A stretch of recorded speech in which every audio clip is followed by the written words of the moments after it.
இவருதான் எங்க அப்பா. இந்த வடை இந்த ஊருக்கே ஃபேமஸ். இது சாப்பிட ரொம்ப நல்லா இருக்கும்.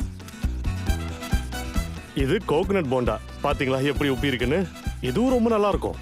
இது முந்திரி பக்கோடா, இத சாப்பிட்டா சொர்க்கத்துக்கே போயிடலாம். இது ட்ரை குலோப் ஜாமுன், இது பாதுஷா. இப்ப நான் என்ன பத்தி சொல்றேன். எல்லாரும் என்ன அப்பளம் ராமன்னு சொல்லுவாங்க.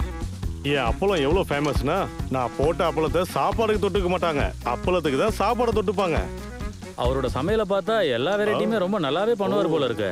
அவர் சொல்ற 10 வெரைட்டில 5 நல்லா பண்ணி 5 சுமாரா பண்ணாலே போதும். என்னையா பேசுறீங்க? எனக்கு பிடிச்ச கஸ்டமர் வந்தா நான் ஃப்ரீயாவே பண்ணி கொடுப்பேன்.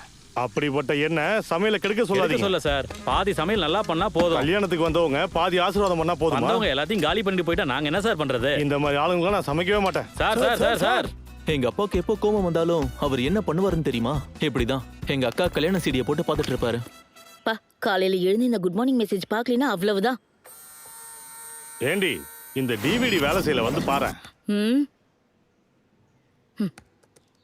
என்னடி நான் சொன்னது காதுல வேலையா? டிவிடி வேலை செய்யலன்னு சொல்றேன்ல.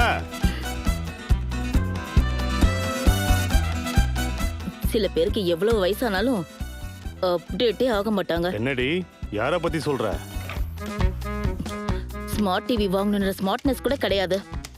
எல்லாம் என் தலையெழுத்து. ஏய், என்ன பத்தி எது வேணா சொல்லு. என் டிவியும் டிவிடியை பத்தி ஏதாவது சொன்ன? இது கூட உங்களை மாதிரி தான். என்ன சொன்னாலும் கேட்காது. என் உயிரை எடுக்கிறதுக்குன்னு இருக்கு. ப்ளே பண்ணா ப்ளே ஆகாது, என் பேச்சையும் கேட்காது. இதெல்லாம் ஒரு டிவிடி பிளேயர். தினமும் இதோட போராட்டம் தான். அட, ஏமா இவ்வளவு கோவமா இருக்க? எல்லாருக்கும் பதில் சொல்லியே என் காலம் போயிடுது. 1 வீக்ல என்கேஜ்மெண்ட், அதுக்குள்ள அவங்க வீட்டுல போய் சண்டை போட்டுட்டு வந்துட்டேன். நம்ம ஃபேமிலியில எவ்வளவு பேருக்கு கல்யாணம் பண்ணி வச்சிருக்கோம். ஆனா உனக்கு மட்டும் கல்யாணம் பண்ண முடியல. எரிச்சலா இருக்கு. கடுப்பாகாம வேற என்ன பண்றது? இந்த டிவிடியும் வேலை செய்யல வந்து பாரு. நீங்க ஸ்மார்ட் டிவி வாங்க மாட்டீங்க, இவன் கல்யாணம் பண்ணிக்க மாட்டான். எல்லாம் என் தலை எழுத்து. இந்த வீட்டுல இருக்கிறதுக்கு பதிலா எங்கேயாவது போயிடலாமான்னு தோணுது. அம்மா, கல்யாணம்ன்றது பிசினஸ் டீல் கிடையாதுமா. ஒரு பொண்ணை பார்த்தா அவ என்ன பண்ணாலும் வாழ்க்கை ஃபுல்லா அவ கூடவே இருக்கணும்னு தோணணும். அவ்வளவு பிடிக்கணும். என்னையும் அவளுக்கு அந்த அளவுக்கு பிடிக்கணுமா? உண்மையை சொல்லு, இதெல்லாம் அரேஞ்ச் மேரேஜில் நடக்குமா என்ன? நம்ம எவ்வளவு பொண்ணை பார்த்தோம். பையனுக்கு வேலை சொத்த பத்த தவிர பையன் எப்படி நல்லவனா கெட்டவனான்னு யாராவது யோசிச்சாங்களா? இந்த கல்யாண விஷயத்துல பசங்கன்னா அவ்வளோ சீப்பாமா? நான் இப்போ சொல்றேன், கண்டிப்பா கூடிய சீக்கிரம் ஒரு நாள் எனக்கு பிடிச்ச மாதிரி ஒரு பொண்ணு வருவாமா. வந்து நம்ம வீட்டு வாசல்ல நின்னு ப்ளீஸ் மேரி மீன்னு கேப்பா. அன்னைக்கு நான் பண்ணிக்கிறேம்மா கல்யாணத்தை. நல்லா இருக்குடா. அப்ப இப்போதைக்கு கல்யாணம் பண்ணிக்க மாட்டேன். Very good. சொன்னது கேட்டுச்சா? டிவிடி வேலை செய்யலன்னு சொல்றேன்.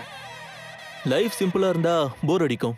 இப்படி சிம்பிளா இருக்க விஷயத்த காம்ப்ளிகேட் பண்றதுக்கு எல்லார் லைஃப்லயும் ஒருத்தர் இருப்பான். கிருஷ்ணனுக்கு அர்ஜுனன் மாதிரி, துரியோதனனுக்கு கர்ணன் மாதிரி, எனக்கு இவன் பேரு கிருஷ்ணா. அம்மா டெய்லி ஃபோன் பண்ணி சாகடிக்குதுடா, என்னால முடியல.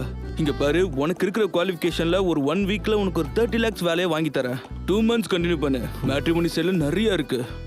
எப்படியோ ஃபேர் அண்ட் குட் லுக்கிங் இருக்கிறதுனால ஜாப் ப்ரொஃபைலோட அப்லோட் பண்ணன்னு வச்சுக்கோ. ஏன் அப்புறம் ரெக்வஸ்ட்டுக்கு மேல ரெக்வஸ்ட் தான். ஜாப் இருக்கிற பொண்ணு கண்டிப்பா கிடைக்கும். இல்லைன்னா 1 கோடி ரூபாய் டவுரியாவது கிடைக்கும். கல்யாணத்துக்கு அப்புறம் ஜாபை விட்டு எப்படியும் பொண்ணு வேலை பார்த்துட்டு இருக்கோம்ல, அப்படியும் இல்லைன்னா வந்த அமௌண்ட்டை எப்படியில போட்டுரு. அப்புறம் பாரு, சும்மா கால் மேல கால் போட்டு ராஜா மாதிரி வாழலாம். இப்ப புரியாதது என்னன்னா, அந்த காலத்துலலாம் ஜாபை பார்த்து தான் கல்யாணம் பண்ணுவாங்க. ஆனா இந்த காலத்துல கல்யாணத்துக்காக தான் ஜாபே பார்க்குறாங்க. ஸோ நீ என் பேச்சை கேட்டேன்னா இவ என்ட்ரியும் புரியாது, எக்ஸிட்டும் புரியாது. Tricky fellow.